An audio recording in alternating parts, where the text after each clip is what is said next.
नमस्कार, प्रभास अखिल news network और आप सभी का स्वागत है।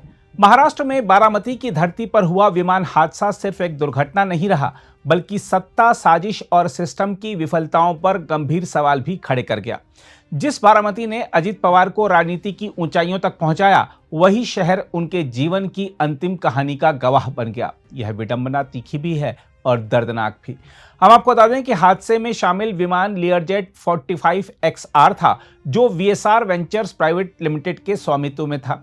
यह कंपनी देश की प्रमुख नॉन शेड्यूल विमान संचालकों में गिनी जाती है। चौंकाने वाली बात यह है कि पिछले 2.5 वर्षों में महाराष्ट्र में यह दूसरी घटना थी जिसमें इसी कंपनी का विमान दुर्घटनाग्रस्त हुआ।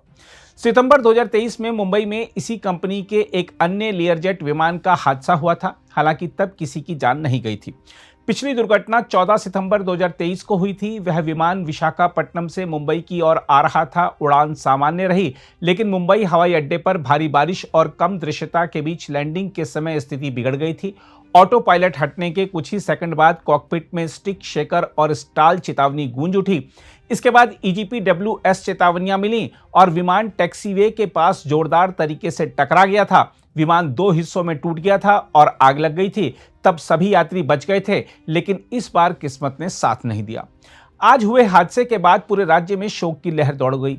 मुख्यमंत्री देवेंद्र फडणवीस ने अपने सभी कार्यक्रम रद्द कर दिए और उप मुख्यमंत्री एकनाथ शिंदे के साथ बारामती के लिए रवाना हो गए। राज्य सरकार ने तत्काल सार्वजनिक अवकाश घोषित किया और 3 दिन के राजकीय शोक का ऐलान किया। राजनीतिक माहौल और भी गर्मा गया जब पश्चिम बंगाल के मुख्यमंत्री ममता बनर्जी ने अजित पवार की मौत को लेकर साजिश की आशंका जता दी। उन्होंने सुप्रीम कोर्ट की निगरानी में जांच की मांग करते हुए इशारा किया कि अजित पवार महायुति से दूरी बना रहे थे। इस बयान ने हादसे को महज तकनीकी विफलता मानने से इनकार करने वालों को और आवाज दे दी।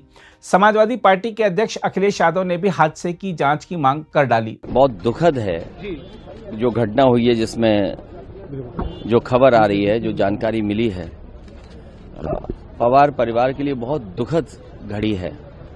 इस समय मैं यही प्रार्थना कर सकता हूं प्रभु से, भगवान से, कि ये जो दुख आया है इसकी सहन करने की शक्ति मिले। देखा जाए तो यह हादसा सिर्फ एक नेता की मौत नहीं है, यह पूरे सिस्टम की नाकामी का आईना है। बार बार वही कंपनी, वही विमान मॉडल और वही चेतावनियां, फिर भी सब कुछ अनदेखा। क्या यह लापरवाही नहीं है?